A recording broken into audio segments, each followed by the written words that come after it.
ఎవాస్క్యులర్ necrosis of hip అంటారు. అంటే ఏమిటిది?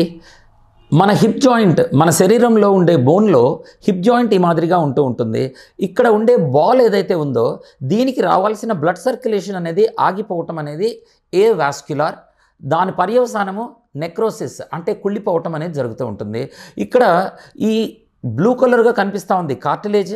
ఈ కార్టిలేజ్ కింద ఉండే బోన్ అనేది డిస్ట్రాయ్ అయిపోతూ ఉంటుంది. ఇది శరీరంలో మనకి చాలాసార్లు మనం వింటూ ఉంటాము, హార్ట్ అటాకులు రావటము, స్ట్రోక్స్ రావటము. ఎప్పుడైతే బ్లడ్ సర్క్యులేషన్ పోతూ ఉంటుందో వీళ్ళకి ఈ ఏరియా అనేది డిస్ట్రాయ్ అయిపోతూ ఉంటుంది. ఇక్కడ కూడా అలాగే డ్యామేజ్ అయిపోతూ ఉంటుంది.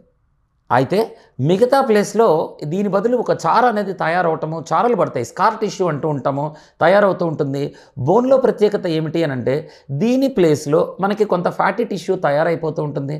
ఇది బరువు ఆపలేదు కనుక శరీరం బరువుకి కుంగిపోయి కొలాప్స్ అయిపోవటం చూస్తూ ఉంటాము. దీన్నే మనము ఏవాస్క్యులర్ నెక్రోసిస్ అని అంటూ ఉంటాము. దీన్ని మనము చాలా మటుకు కంట్రోల్ చేసుకోవచ్చు. వెంటనే సర్జరీకి వెళ్లకుండా ఆపటానికి మార్గాలు ఉన్నాయి.